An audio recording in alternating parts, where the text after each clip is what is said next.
लगभग 2007-8 से मैं घर नहीं गया। पार्टी के लिए 20 साल लगा दिए, जवानी के वो पल लगा दिए, माँ बाप को छोड़ दिया, सब कुछ छोड़ दिया, उस पार्टी ने उससे कुछ मिला? जिन लोगों को बहन जी ने, बीएसपी ने हजारों करोड़ का मालिक बनाया, राज्यसभा सांसद बनाया, एमएलसी बनाया, वो लोग छोड़ करके चले। क्योंकि ये चुनाव जो है ना, ये आकाश आनंद के नाम पे लड़े जा रहे हैं। जयप्रकाश पार्टी से निकलने के बावजूद भी रोड पर पार्टी को मजबूत करने का काम कर रहे हैं।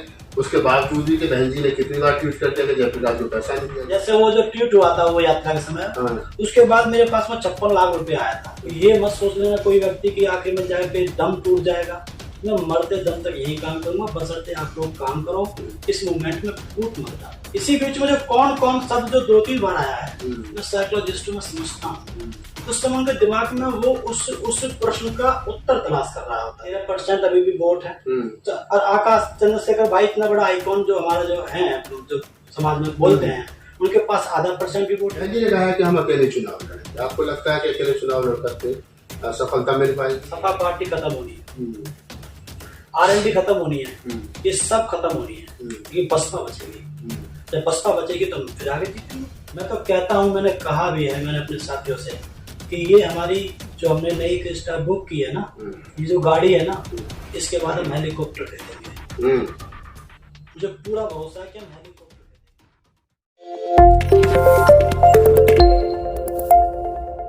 नमस्कार, मैं राहुल नागपाल और आप देख रहे हैं हमारा यूट्यूब चैनल बोल 85।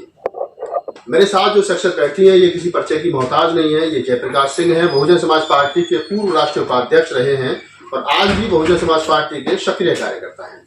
पद भले ही ना हो, लेकिन ईमानदारी से बहुजन समाज के महापुरुषों की विचारधारा को किस प्रकार से बहुजन समाज पार्टी के झंडे के साथ गांव तक, खेत खलियान में जो हाशिए पर रहने वाला समाज है, उस तक कैसे पहुंचाया जाता है, ये जयप्रकाश जी राष्ट्रीय उपाध्यक्ष पद से हटने के बाद बखूबी इसको कर रहे हैं। 2003 में बहुजन समाज पार्टी जयप्रकाश जी ने ज्वाइन की थी और हम 2023 में बातचीत कर रहे हैं। यानी 20 साल पुराने वर्कर हैं बहुजन समाज पार्टी के, साधारण कार्यकर्ता से लेकर के और राष्ट्रीय उपाध्यक्ष के बड़े पद तक वो आसीन रहे हैं और अभी भी बहुजन समाज पार्टी में ही कार्यरत हैं। जबकि इस दौरान बहुत से कार्यकर्ता आए गए, लोग एमपी एमएलए विधायक बने और फिर कूद करके दूसरी पार्टियों में जाकर के भी वो आज एमपी एमएलए और विधायक हैं। तो पिछले 20 साल में क्या क्या बहुजन समाज पार्टी की राजनीति में बदलाव आया है, तब्दीलियां हुई हैं और आज की बहुजन समाज पार्टी किस प्रकार देखते हैं, जयप्रकाश जी से इसी सारे मुद्दे पर बातचीत करेंगे। और वर्तमान समय में 2024 का चुनाव निकट भविष्य में है और 3 स्टेट के चुनाव भी हैं, तो इस पर उनकी क्या राय है? क्या बहुजन समाज पार्टी के लिए जिस प्रकार से वो काम करते रहे, काम करते रहेंगे, या उनकी क्या इस हमारे सवाल पर क्या प्रतिक्रिया है, उनसे बातचीत करेंगे। जयप्रकाश जी, स्वागत है आपका। सबसे पहला सवाल तो मेरा यही है कि 2003 में बसपा ज्वाइन की आपने और आज हम 2023 में बात कर रहे हैं। 20 साल बसपा को दिए, उस समय की बसपा में और आज की बसपा में क्या फर्क है? लोग ये कहते हैं कि अब बसपा पहले जैसी नहीं रही है। जी सर, सबसे पहले धन्यवाद। और रही बात आपके सवाल की, कि हमने 2003 में, उस समय लगभग जो है धर्मवीर सिंह अशोक साहब उस समय दिल्ली के प्रभारी थे। तब से हम लोगों ने इस मूवमेंट को जो है ज्वाइन किया जी। और उसके बाद में जो है साहब कांचराम हमारे बीच से गए 2006 में। 5 में मैंने कैडर अटेंड करने शुरू करे, समझना शुरू करा। और उसके बाद में जो साहब हमारे बीच से गए, तो ऐसे लगा कि जैसे कैडर जो है साथ चला गया उनके। लेकिन फिर भी कुछ दिन तक वो चले। उस चलने की वजह से हमारी पूर्ण बहुमत की सरकार उत्तर प्रदेश में बनी। फिर भी बराबर बहन जी बोलती रही कि भाई कैडर का ध्यान रखो, कैडर का ध्यान रखो।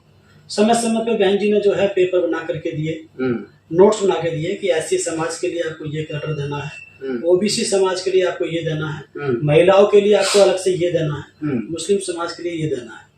लेकिन वो कागज आते रहे, लेकिन उनपे इम्प्लीमेंटेशन लगभग 95% नहीं हो पाया।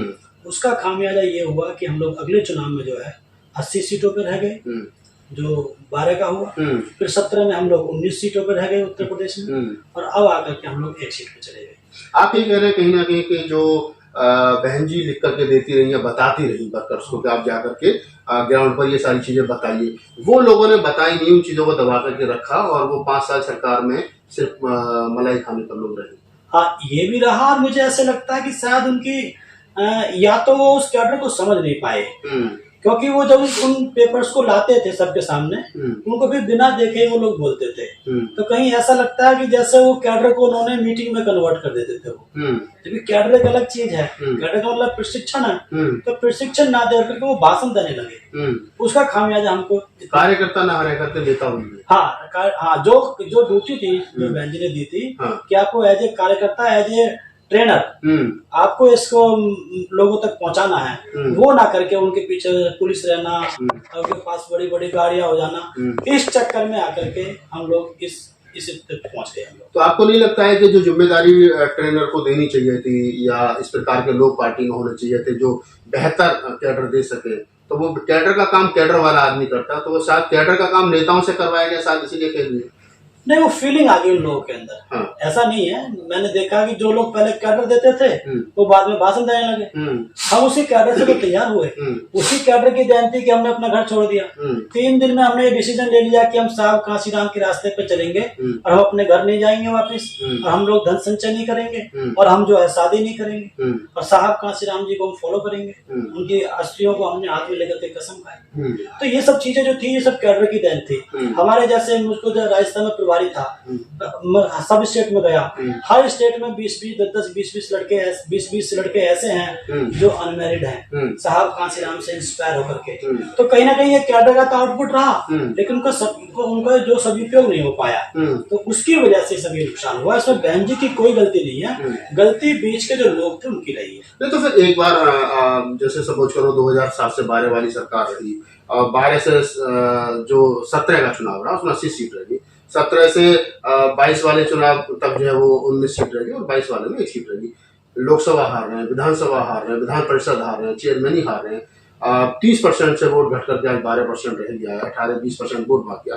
तो आपको नहीं लगता कि शीर्ष नेतृत्व जो है बहन जी के रूप में उनको भी कहीं ना कहीं कुछ नए मतलब एक तरीके से एक्सपेरिमेंट की जरूरत है, या कुछ नए नेताओं पर विश्वास दिखाने की जरूरत है? जयप्रकाश जी रोड पर संघर्ष कर रहे हैं आज भी, 5 साल से जब से पार्टी से उनको निकाला है, या फिर मैं कहूँ कि जब से उनको पद से पद मुक्त कराए, और बाकी दूसरे लोग जो रिजल्ट नहीं ला रहे हैं उन पर बार बार विश्वास दिखाया जा रहा है, क्यों? देखिए, ये बहन जी का अपना विवेक है, अपना उनका स्टाइल है। ये बात तो सही है कि देश के जो लोग हैं वो चाहते हैं कि जयप्रकाश की बीएसपी में वापसी हो, लेकिन हम तो कैडराइज व्यक्ति हैं और हमने कमिटमेंट किया है साहब कांशीराम के एसटीओ के साथ। मैंने बहन जी के साथ में भी मैंने खड़े होकर के सामने कमिटमेंट किया है। अशोक साहब वहां पर थे कि मैं आपको धोखा नहीं दूंगा। तो हो सकता है हमको चेक किया जा रहा हो, हमारी परीक्षा ली जा रही हो, तो मुझे उम्मीद तो यही है कि परीक्षा ली जा रही है। इस परीक्षा में मुझे उम्मीद है कि मैं आखिरी सांस तक, मैं तो कहता रहा हूँ कि जो लोग जयप्रकाश के धैर्य को चेक करना चाहते हैं उसको जयप्रकाश की मौत का इंतजार करना पड़ेगा। यानी कि मैं आखिरी सांस तक इस जो परीक्षा है उसको मैं पास करके दिखाऊंगा। आप ही कह रहे हैं कि मैं मतलब ना तो दिखूंगा, ना डिगूंगा, ना किसी दूसरी पार्टी में जाऊंगा, अंतिम सांस तक बसपा ही रहूंगा। ये तो आपने जो बोला ये तो है ही है, साथ में रुकूंगा भी नहीं। इसमें मेन चीज तो रुकने वाली है ना। बहुत से लोग चले जाते हैं या नहीं जाते हैं, लेकिन घर बैठ जाते हैं। मैं घर भी नहीं बैठूंगा क्योंकि मेरा घर ही नहीं है। जब मैंने घर छोड़ दिया तो मैंने तो इसी काम के लिए घर छोड़ा है ना। अच्छा, आप कह रहे हैं कि मैंने घर छोड़ दिया, तो ये डिसीजन कब लिया आपने कि मैं घर नहीं जाऊंगा लौट करके? देखिए, जब साहब कांशीराम की अस्थियां जब मेरे हाथ में थी तो तब मैंने सोचा था कि मुझे इनके रास्ते पे चलना है।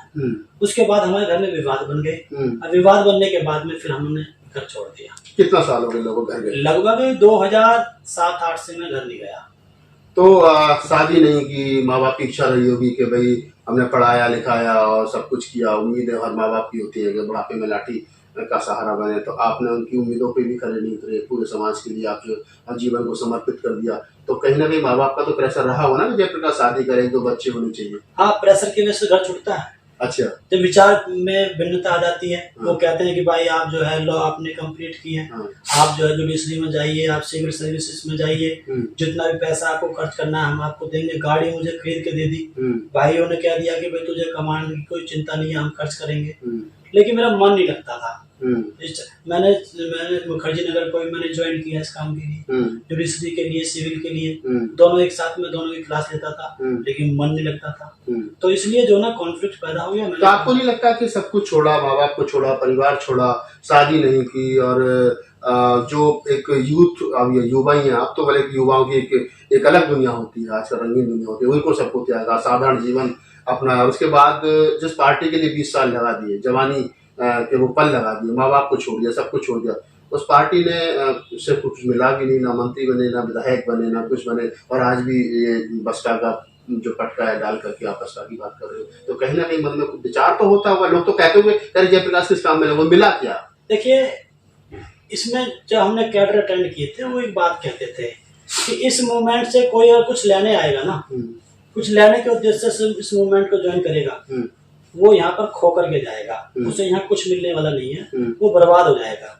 लेकिन जो इस मूवमेंट को कुछ देने के लिए आएगा उसको इस मूवमेंट से 100% मिलेगा। तो इसलिए मैं कुछ लेने के लिए तो आया ही नहीं, मेरी कुछ चाहत ही नहीं है। मैं तो ये कहता हूँ कि भाई मैं तुम्हारा कोलू का बैल हूँ, आप जितना चाहो मुझसे काम करा दो। अगर आप लोग काम नहीं करा पाते हैं तो कोई बात नहीं, मैं अपने रास्ते का काम करूंगा, लेकिन काम इसी पार्टी के लिए करूंगा, इसी मूवमेंट के लिए करूंगा। अगर उन्होंने कहा दिया कि भाई आपको काम नहीं करना है, मैं तो उसके बावजूद भी काम कर रहा हूँ। मैं पहले एक समय था कि हमको लोग सुनने के लिए या हमारे लोग मीटिंग करने के लिए लोग तरसते थे, कहते थे आप हमारे घर पे आ जाइए, लेकिन आज हम उस दौर से गुजर रहे हैं कि हमें खुद गांव में जाकर के लोगों को इकट्ठा करना पड़ता है। मैं उसमें भी खुश हूँ कि हो सकता है कि ये कुदरत जो है हमको ट्रेन दिला रही हो, हमको चेक कर रही हो, मैं हर तरीके से खुश हूँ, मुझे कोई दिक्कत ही नहीं है इस बात की कि मुझे ये मिल नहीं पाया। ये बात जायज है कि इस बात का दुख है कि जिन लोगों को बहन जी ने, बीएसपी ने हजारों करोड़ का मालिक बनाया, राज्यसभा सांसद बनाया, एमएलसी बनाया, वो लोग छोड़ करके चले गए। इस बात का दुख है।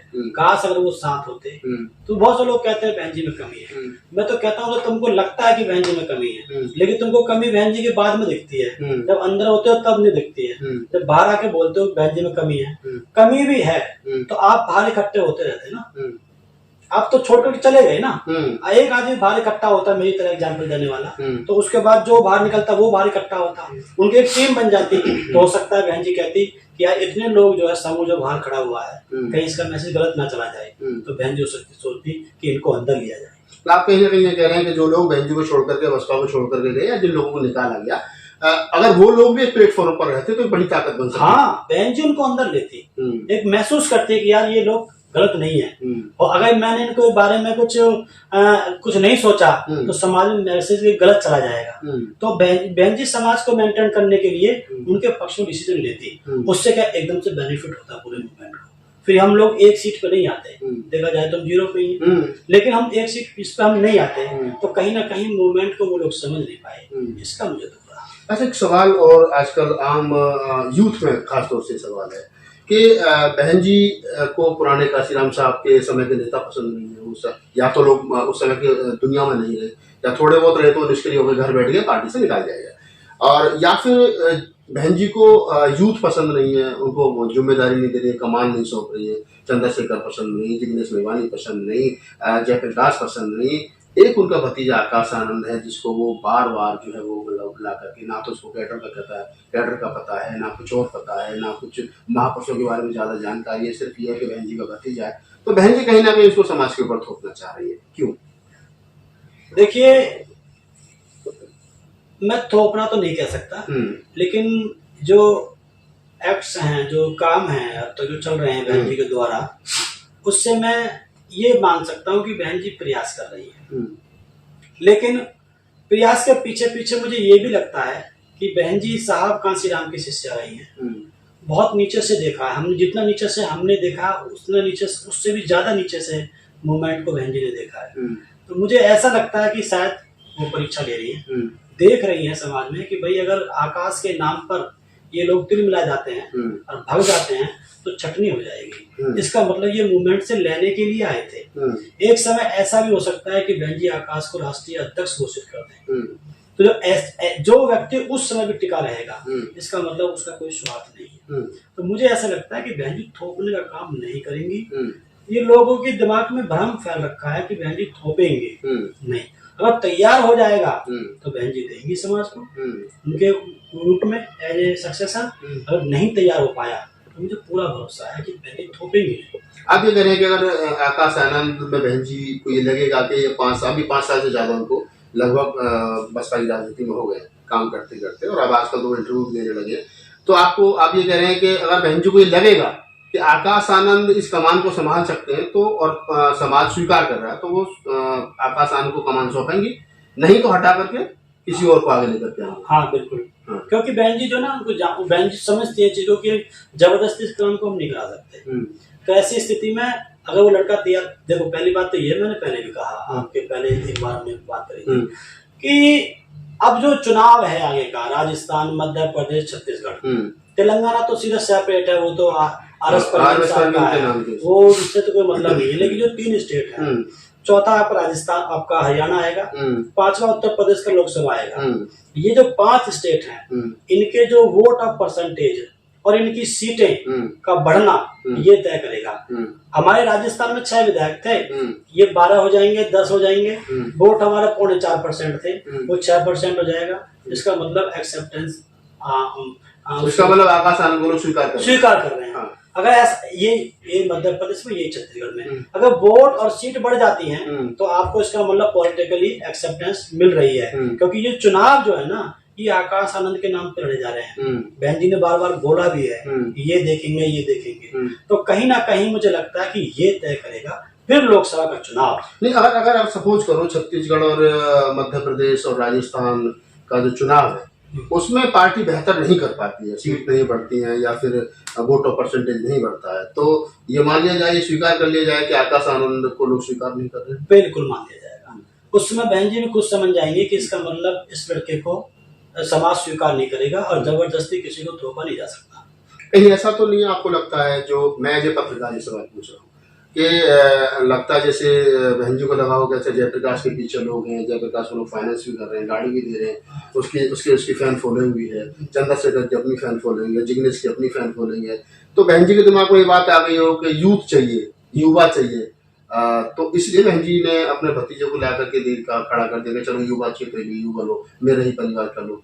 हाँ बिल्कुल बात जायज है, युवा की डिमांड है। बहन जी उस समय युवा थी जब साहब कांचीराम जी ने इनको अपने मतलब अपने उनको साथ में उनको लिया था, और साहब कांचीराम भी युवा थे जब उन्होंने काम शुरू किया था। तो युवा की जो डिमांड है, युवा से उम्मीद की जाती है कि 30-40 साल तक इस मूवमेंट को चलाएगा। हो सकता है अब सीख जाएगा तो आगे उसको बढ़ाएगा। तो युवा के रूप में तो लिया गया है। जब बहन जी ने कहा कि मुझे 50% लीडरशिप जो है युवा के हाथ में देनी है, हर जगह जिला अध्यक्ष को बनाया जा रहा है लड़कों को, तो कहीं ना कहीं वो इसलिए दिया जा रहा है।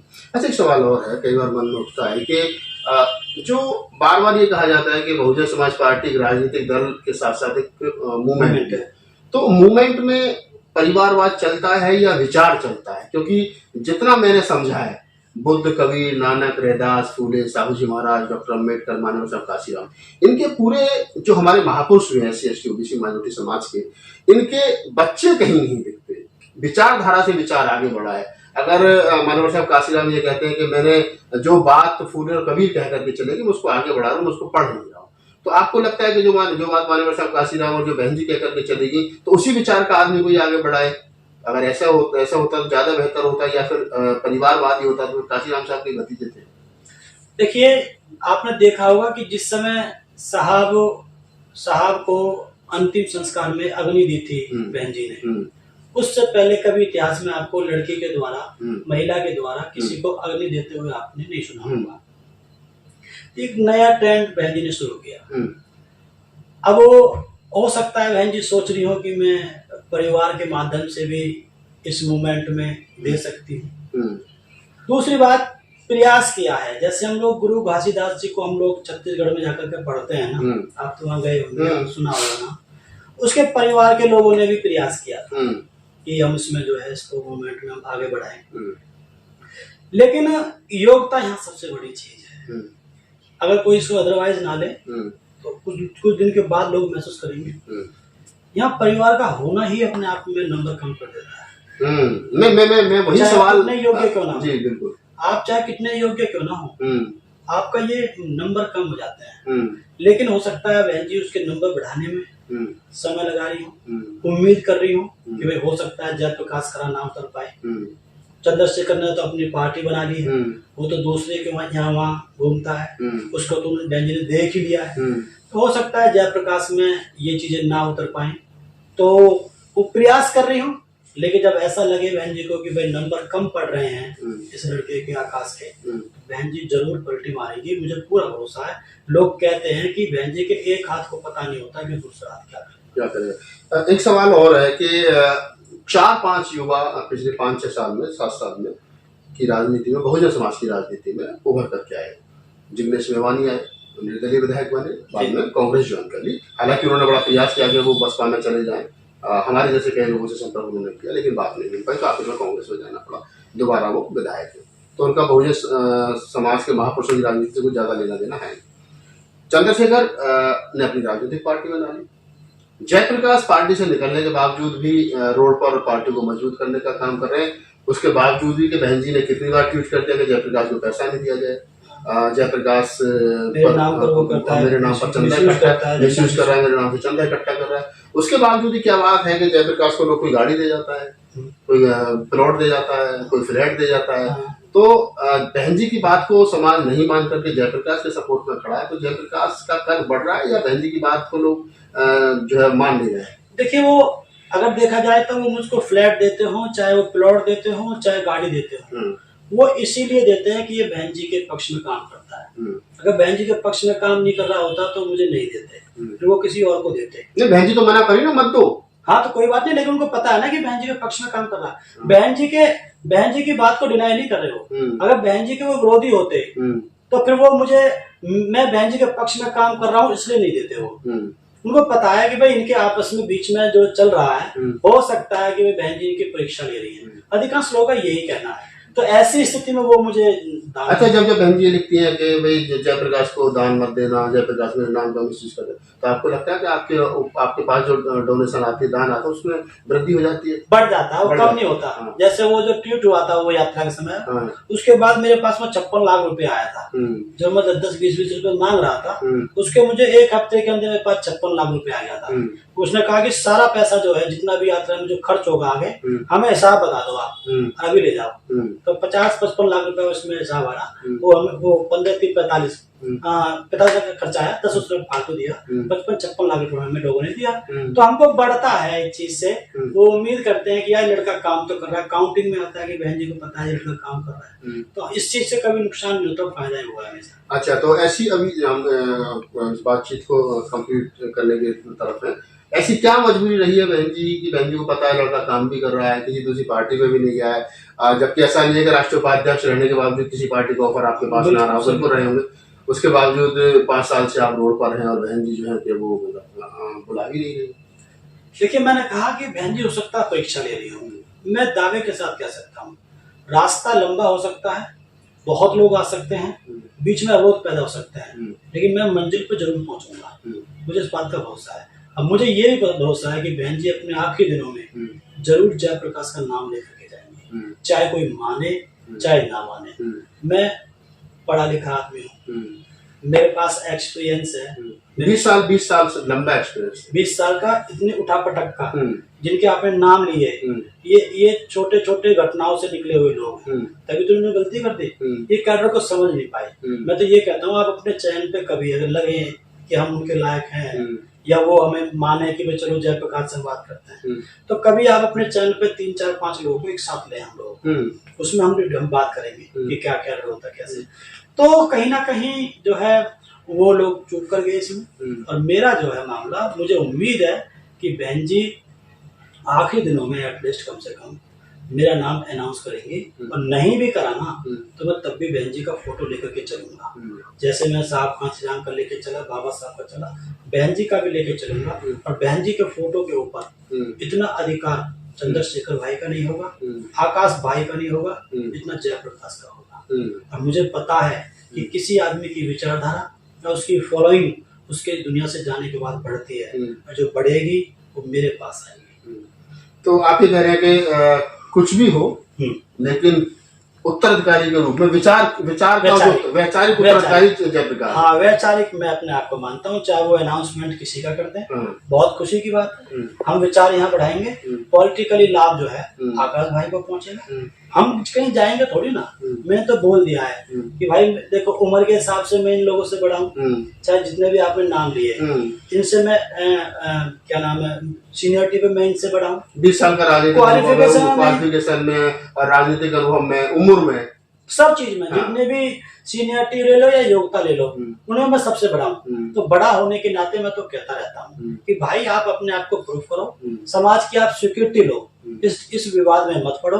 आप में से जिसको भी वोट मिल जाएगा और जिसको भी समाज की स्वीकृति मिल जाएगी, बुद्धिजीवी लोगों की एक्सेप्टेंस मिल जाएगी, मैं उसके लिए अपने आप को बड़ा होने के नाते कुर्बान कर दूंगा, लेकिन मैं जाऊंगा कहीं नहीं। तो ये मत सोच लेना कोई व्यक्ति की आखिर में जाकर दम टूट जाएगा।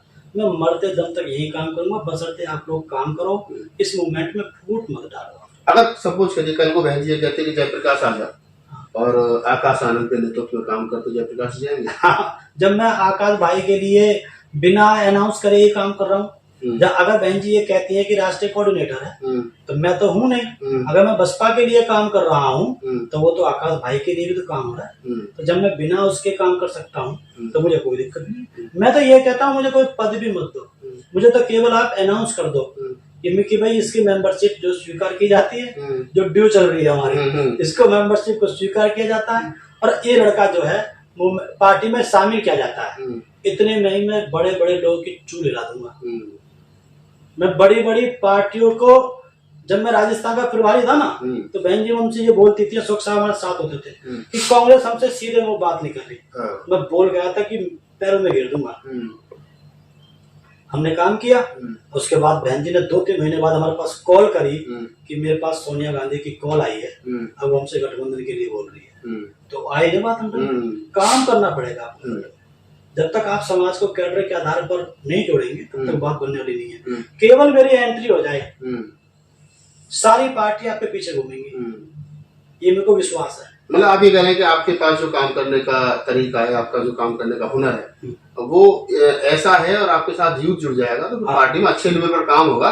तो जो युवा चाह रहा है वो राजनीतिक रूप से कहीं ना कहीं लाभ बसपा को होगा। देखिए, जो लोग डर की वजह से मिल नहीं पाते मुझसे, वो सोचते हैं, चुपके से मिलते हैं, फोन पे बात करते हैं, साहब हम आपके साथ हैं, हम आपको जो है चुपके से किसी आदमी को भेज देते हैं या तुमको कुछ सहयोग कर देते हैं, तो फिर खुल के आ जाएंगे। मुझे विश्वास है अगर बहन जी केवल एंट्री करते हैं ना हमारी, तो अगर मैं हाईवे पे चढ़ जाऊं तो 100-200 गाड़ी मेरे आगे पीछे लग जाएंगी। इतनी प्रभारियों के पीछे लगी, इतनी मेरे पीछे लग जाएंगी। क्यों? उनको पता है कि जो बैरियर था बहन जी के नाम का इसके और हमारे बीच में, हमने ये तो मान लिया कि व्यक्ति अच्छा है, लेकिन जो बैरियर था वो टूट गया है और उसके टूटने के बाद में वो मेरे साथ में आ जाएंगे। हर एक जिले के, हर एक मंडल के प्रभारी, जिला अध्यक्ष, कोऑर्डिनेटर, सब लोग मुझको लाइक करते हैं, कॉल पे मुझसे बात भी करते हैं। एक आखिरी सवाल ले लेते हैं चलते चलते इस बातचीत के अंत में कि हाल फिलहाल में जो बसपा के कोऑर्डिनेटर आकाश आनंद जी, उन्होंने एक स्टेटमेंट दिया पत्रकार से बातचीत करते हुए कि जब पूछा गया उनसे कि भीम आर्मी और चंद्रशेखर से कितना आपको नुकसान है, क्या डर लगता है, तो उन्होंने कहा कौन चंद्रशेखर, कौन भीम आर्मी, हम छोटे लोगों की बात नहीं करते। आपको लगता है कि ये बयान बचकाना है या राजनीतिक में इस प्रकार किसी को छोटा कह देना अपने ही समाज के व्यक्ति को जो पिछले 10-8 साल से 6 साल से संघर्ष रोड पर कर रहा हूँ समाज के लिए? देखिए, कहीं ना कहीं इसमें एक बात निकलती है, हम साहब कांशीराम को अध्ययन करते हैं तो साहब कांशीराम एक बात कहते थे कि भाई जिसको हमको हीरो बनाना है हम उसकी चर्चा करें, और जिसको हीरो नहीं बनाना है हम उसकी चर्चा क्यों करें। किसी को खत्म करना है तो उसकी चर्चा बंद कर दो। ये साहब कांशीराम के स्टेटमेंट है। हो सकता है परिस्थिति के साथ उन्होंने बोला, तो हो सकता है आकाश भाई के दिमाग में ये बात आ गई, हालांकि चेहरे पे तो उनके एकदम मामला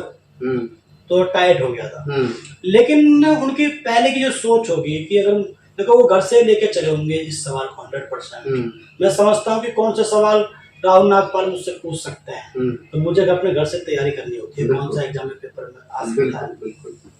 100% आकाश भाई को पता होगी कि भीम आर्मी की बात हो सकती है, क्योंकि वो ये वही भोपाल है जहाँ पर बेल के अंदर मैदान में उन्होंने बहुत बड़ा सम्मेलन किया था, तो चर्चा होगी। तो हो सकता है उन्होंने सोचा होगी भाई मैं ये कहूंगा कि भाई वो अपना काम कर रहे हैं, मैं अपना काम कर रहा हूँ, उनकी अपनी पार्टी है, मेरी अपनी पार्टी है, लेकिन उस बीच में डिसाइड नहीं हो पाया। इसी बीच में जो कौन कौन शब्द जो 2-3 बार आया है, मैं साइकोलॉजिस्ट में समझता हूँ, उस समय उनके दिमाग में वो उस प्रश्न का उत्तर तलाश कर रहा होता है दिमाग। जब व्यक्ति किसी को थोड़ा कॉमा देता है, कौन कौन कौन, तो ये जो ड्यूरेशन होती है 3-4 सेकंड की, 2-3 सेकंड की, इस बीच में ब्रेन जो है वो उत्तर तैयार कर रहा होता है उस प्रश्न का जो उसने पूछा है। तो उसके बाद आपने देखा होगा उसने 2 बार तो कौन बोलने के बाद तीसरी बार कौन नहीं बोला, बल्कि उत्तर दे दिया कि हम इनके चक्कर में नहीं वो उन्होंने उत्तर दिया। तो उसमें जो उत्तर था उसमें वो जो सबसे ज्यादा बात खटक रही है लोगों को, वो यही खटक रही है कि हम छोटे लोगों के बारे में बात नहीं करते। तो ये जो छोटे होने वाला शब्द है, क्या आपको लगता है कि ये लोकतंत्र में इस प्रकार आप किसी व्यक्ति को इस प्रकार टारगेट छोटा और बड़ा, अगर आकाश आनंद बहन जी के भाई के घर में पैदा हुए, सोने की चम्मच लेकर के पैदा हो गए, और चंद्रशेखर जो है वो एक साधारण टीचर के घर में पैदा हुआ, तो क्या आप किसी को छोटा और बड़ा कह करके अपमानित करेंगे? देखिए, ये अपमान जो है उन्होंने समाज का नहीं किया, जहां तक हमने अध्ययन किया है, वो उन्होंने चंद्रशेखर के लिए बोला है। अब जो उसकी अपनी पार्टी है वो मान रहा है उसे छोटा, उसने समाज को छोटा नहीं कहा आकाश भाई ने, उसने चंद्रशेखर के लिए कहा। समाज से उन्होंने अपना बताया कि मेरा समाज ये रहा मेरे सामने है, तो उसमें चंद्रशेखर को टारगेट किया, समाज को टारगेट नहीं किया। आप चाहे तो उसकी वीडियो को निकाल के देख सकते हैं। दूसरी बात, उनकी अपनी पार्टी है, तो उन्होंने कहा कि भाई हमारे पास इनके लिए कोई समय नहीं है। तो जिसकी अपनी पार्टी है तो उसके लिए आकाश भाई ने बोला है। और रही बात सोने की, अगर देखें हम अंतर जो है, वास्तव में एएसपी का बीएसपी का कोई मुकाबला है ही नहीं। उसके पास 13% अभी भी वोट है। तो आकाश चंद्रशेखर भाई इतना बड़ा आइकॉन जो हमारा जो है, जो समाज में बोलते हैं, उनके पास 0.5% भी वोट नहीं। तो इस आधार पर बहुत बड़ा अंतर है। उसकी किसी स्टेट में कोई खाता नहीं है, यहाँ पर सभी स्टेटों में खाता खुल चुका है। आज बेशक हम लोग बुरे दौर से गुजर रहे हैं, तो इस आधार पर बात तो बनती नहीं, मुकाबला बनता ही नहीं।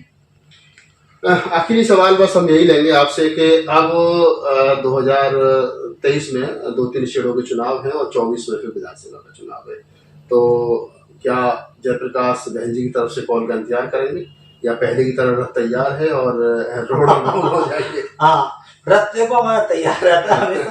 हमें तो उसमें तेल डालना, ड्राइविंग हम खुद कर लेते हैं। हम सारे भाई आप उसमें ड्राइवर है, तो हमारा मूड की बात हो सकता है रथ लेके चल दें। अगर नहीं बन पाई बात तो हम अपने गाड़ी से चलेंगे। हमारी गाड़ी के ऊपर सिस्टम लगा होता है, हम उसमें भी डीजे की तरह काम करता है। वरना जो होटल जो बजता है उसी के अंदर आपके जैसा माइक होता है, उसी से हम लोग भाषण दे लेते हैं। हम बैठने वाले नहीं है। मुझे तो इंतजार है हम लोग, हमारी पूरी टीम को, कि उत्तर प्रदेश के अंदर कहीं पर भी लोकसभा के टिकट का डिक्लेरेशन हो जाए कि भाई ये व्यक्ति संभावित प्रत्याशी है, हम तो उसी लोकसभा में चले जाएंगे। लेकिन अभी तक जो है, देखिए दुख तो है इस बात कि जिस पार्टी के, हमारी पार्टी के 4 साल पहले कैंडिडेट डिक्लेयर हो जाते थे, आज उसका एक भी अभी तक पूरे उत्तर प्रदेश में एक भी कैंडिडेट डिक्लेयर नहीं हुआ। दुख है, लेकिन हमको उम्मीद है आएंगे कैंडिडेट, और आने के बाद में फिर हम जो है उस क्षेत्र में जाएंगे, वहां से अपना काम शुरू करेंगे। बहन जी ने कहा है कि हम अकेले चुनाव लड़ेंगे, आपको लगता है कि अकेले चुनाव लड़ करके सफलता मिल पाएगी या खाता भी खुल पाएगा? देखिए, मैं यहाँ पे फिर कहता हूँ कि यहाँ पर मूवमेंट और पॉलिटिकल अचीवमेंट ये दोनों अलग अलग चीज है। तो हमको ये देखना है कि अगर हमारे सम्मान के साथ समझौते वाली बात आती है, मूवमेंट के साथ में नुकसान वाली बात आती है, तो हमारा चाहे एक भी सांसद ना जीते, हमें जरूरत नहीं। अगर आपके 10-5 सांसद जीत भी जाएंगे ना, आपका मूवमेंट खराब हो जाएगा, खत्म हो जाएगा, तो वैसे सांसदों की हमको जरूरत नहीं है। और अगर हमारा एक भी सांसद ना जीते लेकिन हमारा मूवमेंट बचा रहे, तो हमको मूवमेंट को प्रायोरिटी देनी है। साहब कांशीराम ने कहा था कि हार जीत की तो बताइए, हमें सफलता मिले चाहे ना मिले पॉलिटिकली, लेकिन सामाजिक परिवर्तन के आंदोलन की जो लड़ाई है वो निरंतर चलती रहनी चाहिए। तो हमको जो प्रायोरिटी है, जो बहन जी जो बोल रही है ना, वो बिल्कुल सही बोल रही है। अगर हमारा मूवमेंट बचा रहेगा, आप देख लेना, मैं गारंटी देता हूँ, सपा पार्टी खत्म होनी है, आरएलडी खत्म होनी है, ये सब खत्म होनी है, ये बसपा बचेगी। जब बसपा बचेगी तो हम फिर आगे जीतेंगे। तो अगर बहन जी ने कहा कि हम लोग अपने दम पे लड़ेंगे, तो सोच समझ के कहा है, हम उनके फैसले का स्वागत करते हैं। कांग्रेस इंतजार कर रही है कि बहन जी कैसी हरी झंडी दें, तो कांग्रेस जो है वो बैठ करके बात करना चाहती है। तो मेरी बहुत सारे लोगों से बातचीत जी। होती है, वो चाहती है कि उत्तर प्रदेश में, मध्य प्रदेश में, राजस्थान में, छत्तीसगढ़ में बैठ करके बातचीत बसपा से हो जाए और पंजाब में तो शायद हो सकता है कि हम बसपा के साथ मिलकर के चुनाव लड़ें। लेकिन बहन जी जो है वो साथ या तो वक्त का इंतजार करेंगे या फिर वो अकेले नीति वाली बात है। देखो बिल्कुल बात जायज है, बहन जी हमेशा प्रयास में रही हैं, लेकिन यहाँ पर जो बार्गेनिंग जो है ना, हमारा जो रेशियो है ना टिकट का, वो सेट नहीं हो पा रहा है। राजस्थान में भी उसने गठबंधन के लिए हमसे कहा था जब मैं वहां प्रभारी था, लेकिन रेशियो उससे गलत थे ना। हमने कहा था हमें 20 सीट चाहिए, उसने कहा हम आपको 3 सीट देंगे, आपके 2 विधायक हैं और आप 3 विधायक की सीट ले लो, शॉर्ट ही ले लो 3 विधायक की। बहन जी ने कहा नहीं, सम्मान चाहिए हमें। ये गलती तो की है चंद्रशेखर भाई ने। वो भी कहता है कि मैं गठबंधन कर रहा हूँ, तो कौन सा गलत कर रहा हूँ? साहब कांशीराम ने गठबंधन किया था। अरे साहब कांशीराम ने कांग्रेस को नीचे लेके गठबंधन किया था। 425 सीटों में से 125 सीट कांग्रेस को दी थी और 300 पे बीएसपी लड़ी थी। तो साहब ने कहा कि मैंने वो जो 1971 का मैंने बदला लिया। आप हम चाहते हैं कि आप हमारे समाज के भाई हैं, लेकिन ये 2 सीटें मांगना ये गठबंधन नहीं है, ये कहीं ना कहीं समाज की बेइज्जती है। और जिसको आपने एक बार बोल दिया कि इसने मेरे साथ में धोखा किया है, आप उसके बाद फिर जा रहे हैं, ये थूक के चाटने वाली बात है। इतनी गरिमा नहीं गिरानी चाहिए। आप अकेले नहीं है चंद्रशेखर भाई, हमारा समाज का दाव लगा हुआ है।